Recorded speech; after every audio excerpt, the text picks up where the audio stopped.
नमस्कार साथियों, मैं प्रमोद उपाध्याय बाल विद्या मंदिर सीनियर सेकेंडरी स्कूल खत्रीपुर नागौर के ई लर्निंग पोर्टल पर आपका हार्दिक स्वागत करता हूं। जैसा कि पिछले वीडियो में मैंने आपको सूरदास के पहले पद का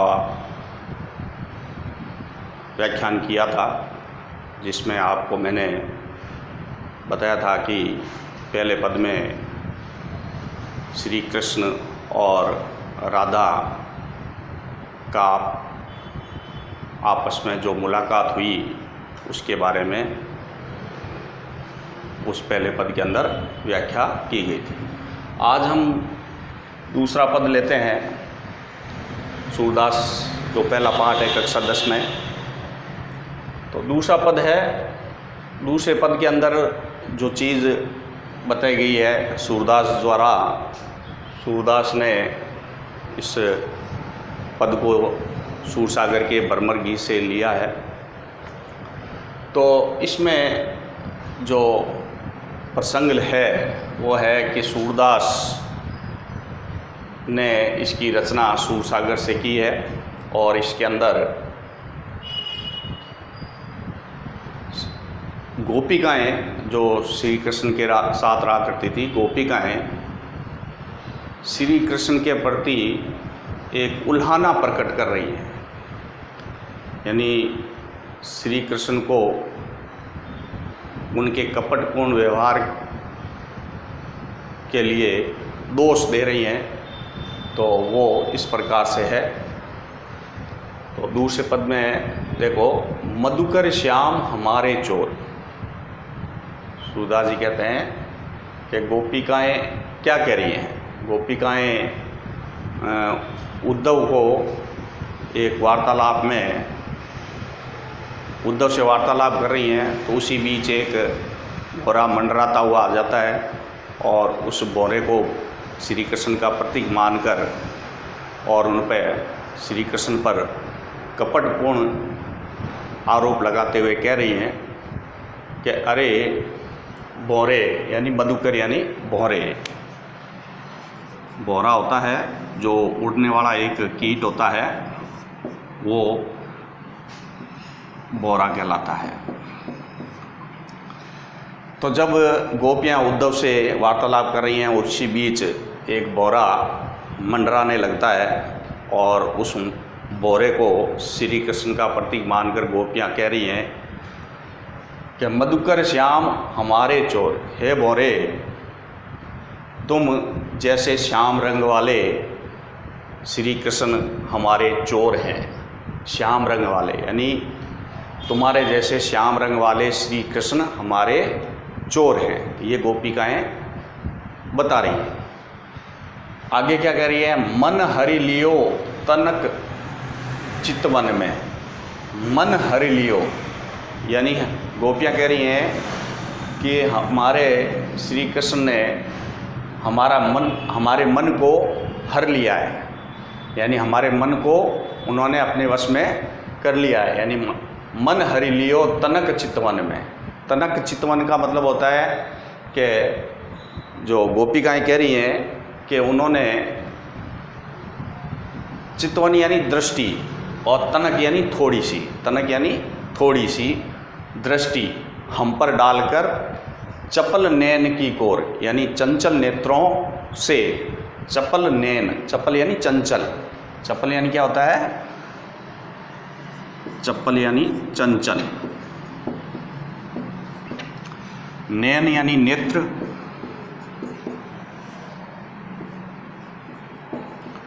और तनक यानी होता है आपके थोड़ा सा या थोड़ी सी।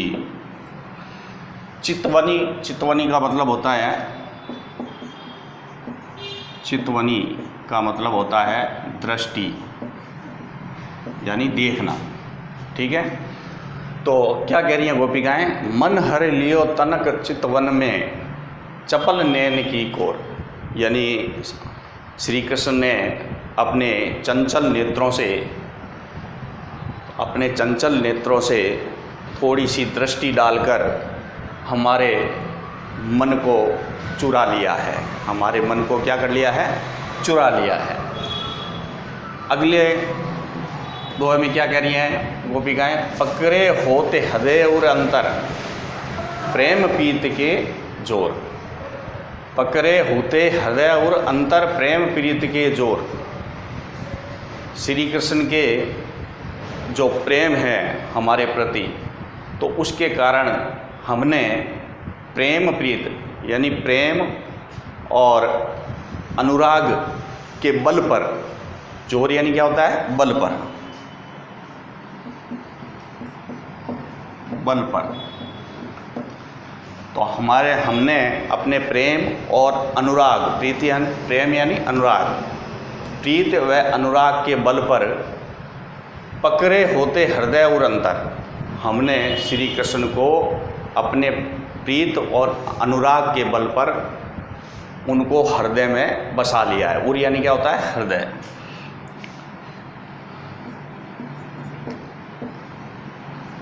हृदय पकड़े होते यानी हमने अपने हृदय में उनको बसा लिया है। किसके बल पर, हमने अपने प्रीत और अनुराग के बल पर उनको अपने हृदय में बसा लिया है। अब आगे क्या कहती हैं गोपिकाएं, देखो, गए छड़ाए तोर सब बंधन, गए छड़ाए तोर सब बंधन, यानी गए यानी वो चले गए, छड़ाए यानी छोड़कर, तोर सब बंधन, तोर यानी तोड़ना, सभी बंधन यानी सभी प्रेम रूपी जो बंधन था गोपिकाओं का श्री कृष्ण के साथ, तो वो सब बंधन तोड़कर चले गए हैं। दे गए हंसने अंकोर, दे गए हंसने अंकोर। और गोपिकाएं कह रही हैं और केवल हमारे लिए वो हंसी रूपी रिश्वत देकर, अंकोर यानी क्या होता है, रिश्वत,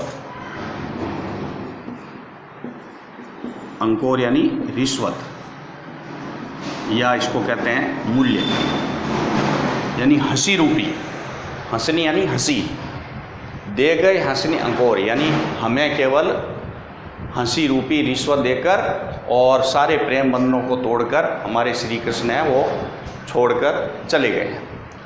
अब आगे क्या कहते हैं, चौक परी जागत निस्बीती, चौक परी जागत निस्बीती, यानी हम चौंक कर जाग उठी, क्योंकि उनका जो कपटपूर्ण व्यवहार था, जो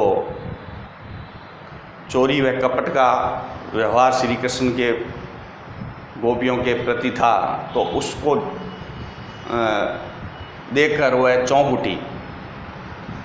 चौंक परी जागत निस्बीती, निस्बीती यानी निशी यानी क्या होता है, रात, निशी यानी क्या होता है, रात, और बीती यानी बिताई, जागत यानी जगते हुए, तो चौंक परी जागत निस्बीती, हम श्री कृष्ण के चोरी और कपटपूर्ण व्यवहार के कारण चौंक कर जाग उठी और पूरी रात जाग कर निकाली, पूरी रात जाग कर निकाली। दूत मिलियो एक भोर, दूत मिलियो एक भोर का मतलब होता है फिर हमें एक दूत यानी संदेश लाने वाला एक बोरा, जिसका नाम उद्धव, बोरा उद्धव रूपी एक दूत मिला, संदेश लेकर आया श्री कृष्ण का। तो दूत मिलियो एक भोर, भोर यानी बोरा,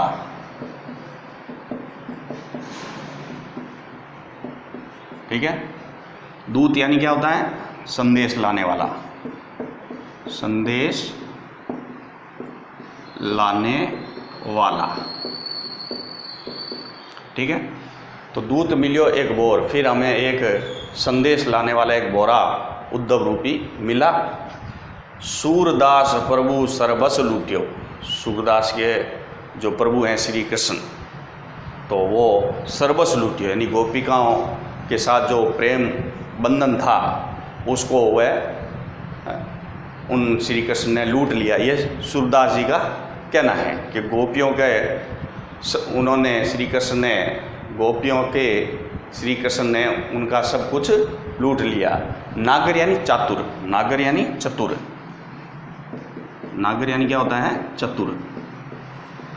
और नवल किशोर का मतलब होता है श्री कृष्ण, नवल किशोर श्री कृष्ण। तो कहने का मतलब यह है कि सूरदास प्रभु सर्वस्व लूट्यो, यानी सूरदास जी के जो प्रभु हैं श्री कृष्ण, उन्होंने गोपियों का सब कुछ लूट लिया। नागर नवल किशोर, यानी एक चतुर श्री कृष्ण ने गोपियों के सब कुछ लूटकर और उनको वियोग की ज्वाला में जलते हुए छोड़ दिया।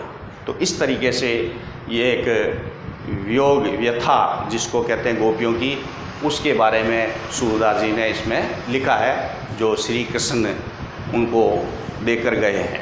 तो इस प्रकार गोपियाँ उद्धव को बता रही हैं कि हमारी विरह गाथा जो है वो आप नहीं समझेंगे, यानी हमें श्री कृष्ण से जो प्रेम बंधन था वो टूट गया, तो उसका हमें काफ़ी दुख है। तो वो दुख जाहिर कर रही हैं गोपियाँ। तो ये सूरदास जी ने इन दोहों के अंदर, इस पद के अंदर लिखा है। ठीक है। तो इसमें श्री कृष्ण जो थे वो एक बाल रूप में थे और बाल लीलाओं का काफ़ी सूरदास जी ने इसमें सूरसागर में वर्णन किया है। तो इस प्रकार से इसके अंदर जो पद हैं जितने भी, उसके अंदर इस भाषा, तो ये ब्रज भाषा है। भाषा क्या है? ब्रज भाषा है। और इसमें सूरदास जी ने लक्षणा शक्ति का भी प्रयोग किया है और व्यंग्यात्मक शब्दों का भी प्रयोग किया है, तथा शैली इन्होंने सूरदास जी ने इसमें प्रतीकात्मक रूप में ली है और व्यंग्यात्मक रूप में ली है। ठीक है। और कोमल भावनाएं इसमें सूरदास जी ने प्रदर्शित की हैं।